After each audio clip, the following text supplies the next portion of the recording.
Será esse o derby mais desequilibrado dos últimos anos? Bora falar sobre isso.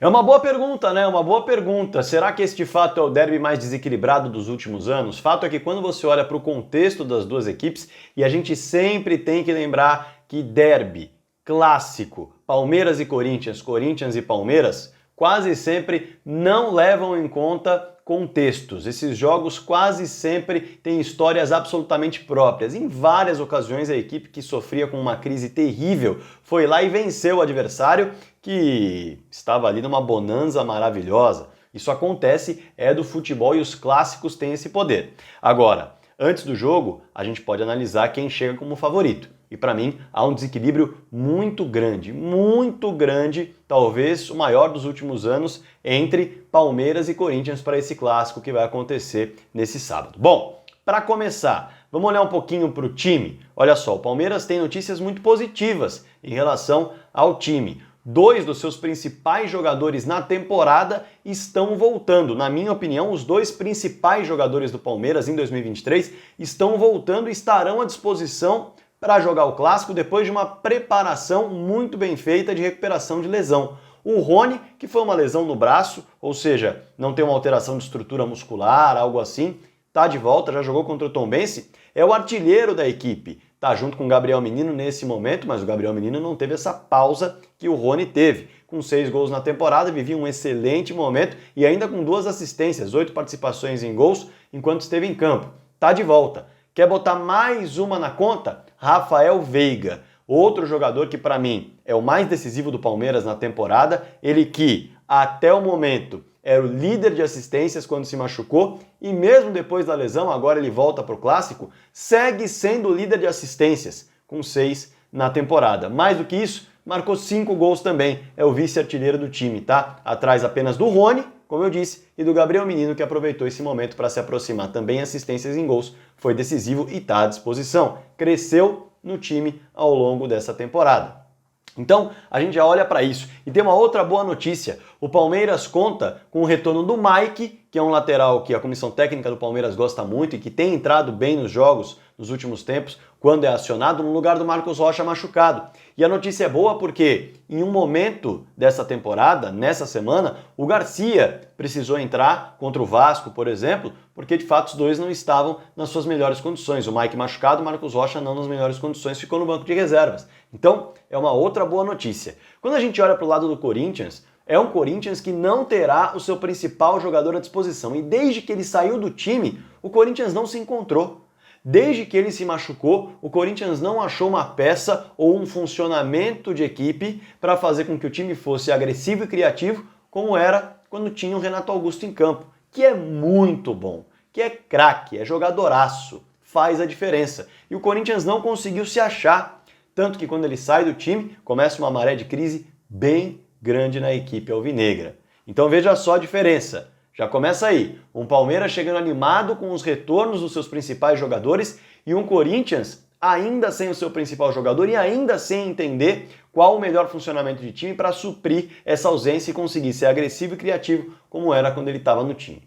Vamos mergulhar num outro tema que é importante colocar, onde é o jogo. A partida acontece no Allianz Parque e aí tem os dois lados, não tem só o lado do Palmeiras não. Para começar, só a torcida do Palmeiras, sem torcida visitante, por determinação do Ministério Público que já vem de alguns anos. E aí a gente olha para os dois lados. O Palmeiras dentro do Allianz Parque é muito forte. A última derrota foi no dia 2 de julho do ano passado para o Atlético Paranaense. De lá para cá, o time não perde e mais do que isso, é muito forte e vencedor quando atua no Allianz Parque. Nessa temporada, por exemplo, jogando como mandante, vamos colocar assim, porque já atuou no Morumbi também em 2 ocasiões, como mandante foram 12 jogos, 10 vitórias e 2 empates. É uma equipe que sabe fazer valer, ter a torcida ao seu lado. E quando joga no Allianz Parque, joga muito melhor do que quando atua em outro estádio, mesmo com a torcida ao seu lado. Então o Allianz Parque é um outro fator importante, porque o Palmeiras já teve que jogar o clássico contra o Santos no Morumbi. Vai jogar no Allianz Parque.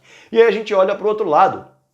Um Corinthians que desde o ano passado sofre quando joga longe do seu torcedor. Tem dificuldades de obter resultados quando não atua na Neoquímica Arena. Isso é fato. No ano passado foram só 9 vitórias em mais de 30 jogos fora de casa, um aproveitamento muito ruim. E quando a gente olha para essa temporada, o Corinthians fora de casa segue com o mesmo problema, segue sem conseguir gerar resultado quando joga longe da Neoquímica Arena. Como eu anotei aqui, 9 jogos, foram 2 vitórias fora de casa, 3 empates e 4 derrotas. É um time que inclusive mais perde do que qualquer outra coisa jogando fora de casa. E vai jogar no Allianz Parque. Olha só o tamanho do problema. Mais um contexto muito positivo de um lado, muito negativo do outro. Vamos para mais um. Comando técnico. É um comando técnico histórico para o futebol brasileiro. A era Abel Ferreira. Isso não se discute. E o Palmeiras tem esse treinador no seu comando há 2 anos e meio. O Corinthians iniciou com o Fernando Lázaro, não conseguiu bancar a ideia de tê-lo como treinador, rebaixou Fernando Lázaro a assistente, trouxe Cuca num contexto terrível por conta da condenação que ele viveu na Suíça e toda a repercussão que isso ganhou dentro do Corinthians e fora do Corinthians, na imprensa, e uma repercussão merecida. E aí, o Cuca cai. Dura só 7 dias, ou seja, foram 7 dias de trabalho que ficam no vácuo, porque ele não é mais o técnico. E o Corinthians vai buscar uma outra peça nessa crise de rebaixar Lázaro, contratar um treinador e vê-lo ir embora 7 dias depois e chegar ao derby sem um nome para liderar essa equipe, que ainda não se encontrou. Vamos mergulhar um pouquinho mais no momento dos times em termos de 2023? Um Corinthians que não se encontrou e que caiu no Campeonato Paulista dentro de casa para o Ituano. O Palmeiras já levantou 2 taças, ganhando do Flamengo a Supercopa do Brasil e também ganhando o Campeonato Paulista. Esse é o momento dos 2 times. Quer mais? O Palmeiras, aí vamos olhar para a questão física, poupou seus titulares nesta semana. O Palmeiras levou reservas, só o Everton Rocha, que não vai atuar porque sofreu uma lesão, e Murilo atuaram como titulares. O Rony entrou para ganhar minutos no jogo contra o Tombense e se classificou sem sustos, tranquilo. E os titulares trabalharam voltados para o derby ao longo da semana. O Corinthians perdeu para o Remo ainda na era Fernando Lázaro por 2-0 e precisou reverter esse resultado na quarta-feira jogando com força total. Mais do que isso, se revertesse rapidamente, poderia até poupar alguns jogadores por meio de substituições, e não pôde. Foi até o último minuto sendo eliminado, na verdade até os 48 do segundo tempo sendo eliminado, sem jogar bem, inclusive com seus principais jogadores. E aí consegue a classificação nos pênaltis. Desgaste físico gigantesco, mental enorme, enquanto o Palmeiras descansava. Todo esse contexto técnico, físico, mental, contexto de momento do clube, voltas e ausências, tudo isso leva a crer que hoje o Palmeiras é favorito, e é difícil apontar favoritos dentro de clássicos, mas o Palmeiras é favorito para vencer o Corinthians. Além do que, isso não entra em campo, mas é um dado curioso, o Palmeiras enfrentou o Corinthians nas últimas 10 vezes e perdeu apenas uma.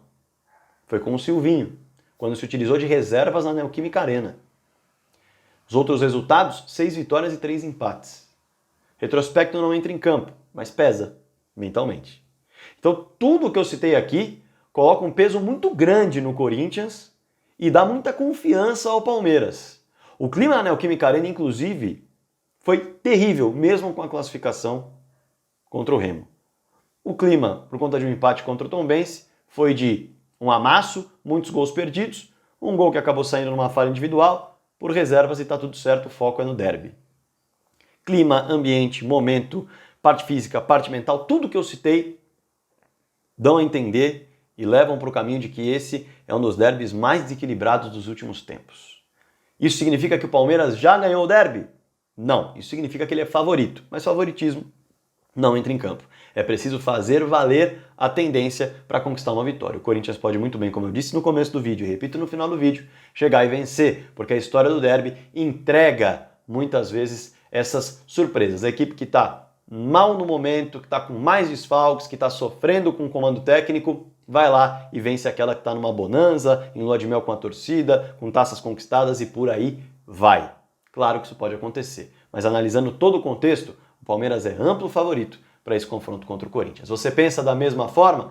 Diz aí, fala para mim o que você acha de todo esse contexto, de todas as informações que eu trouxe. Se tem mais alguma que você quer acrescentar, fica à vontade. O que importa é que você comente aqui embaixo, deixe seu like, inscreva-se no canal e, claro, se você quiser ser membro, eu vou ficar muito contente. Bora falar de futebol!